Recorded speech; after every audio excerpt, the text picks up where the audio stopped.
Okay, now we've got the fourth and final guard position. This is what I call the Serenity guard. It's the one that I took the name of the form from. Again, I'm making this from scratch essentially, so I just figured I'd name it whatever I felt like, and I'm a huge fan of Firefly, Serenity, there you go. Anyway, this guard stance was designed primarily as a meditative stance. It does have combat application, but it wasn't designed specifically for combat like the other three guards were. This one was designed more for a holistic approach to the thought process as much as the actual application. It's very similar to your power guard that we just had. The difference being you might take a little bit lower stance, a little more bowed, and the saber is actually held vertically behind you, more like this. It's very easy to maintain the stance for a long period of time. The saber, all of its weight is held in your hand vertically. It's not difficult to keep the saber there. It doesn't take a lot of energy.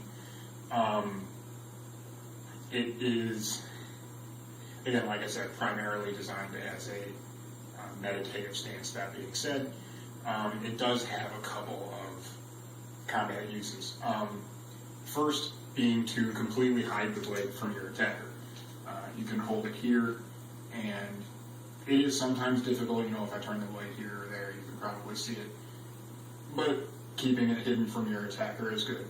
That being said, keep in mind that the opponent still knows where the weapon is. It's obviously behind you. But they don't know. It's a way, they can't determine blade length. They can't determine,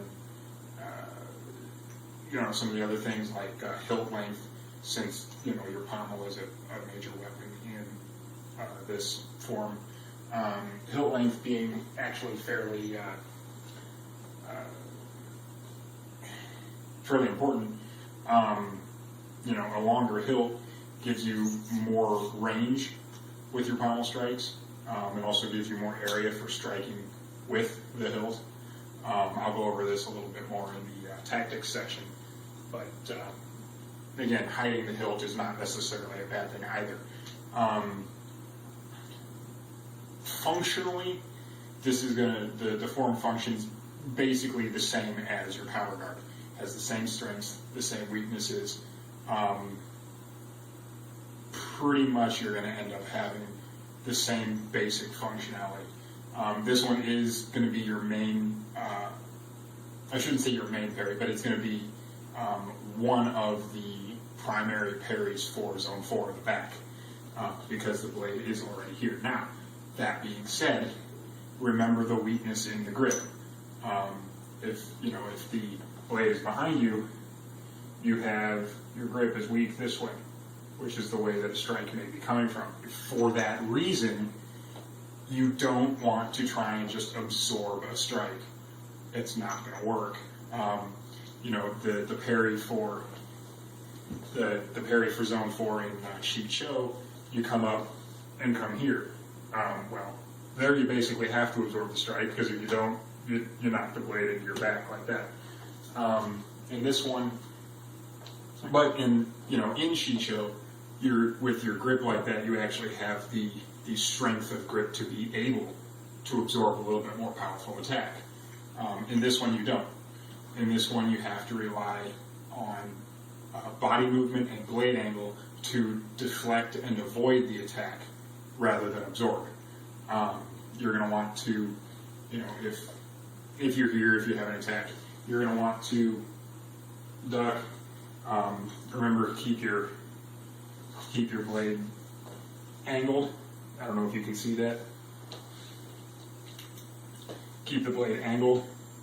Since you already know that your grip may be compromised, use that, keep the blade angled, and it's not going to, if it's here, you're going to get more force pushing against your grip. If you've already got it angled, it's going to send some of the force on a different trajectory and help protect your grip from releasing.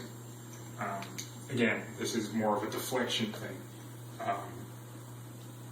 than an absorption thing. Not,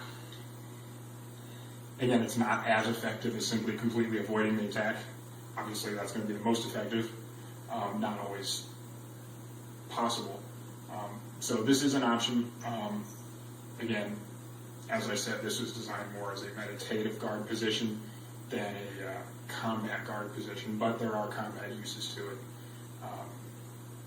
So that's basically the 4 guard positions. You got your strong guard here, your weak guard, your power guard, and your serenity guard. Okay. Next, I'll get into some of the tactics that I've come up with, some different ideas maybe as far as how to react to certain attacks. And again, remember, nothing is 100% effective. I'll say this again in the next section. Nothing is 100% effective. Nothing works all the time. But these are things that should work, hopefully, at least most of the time.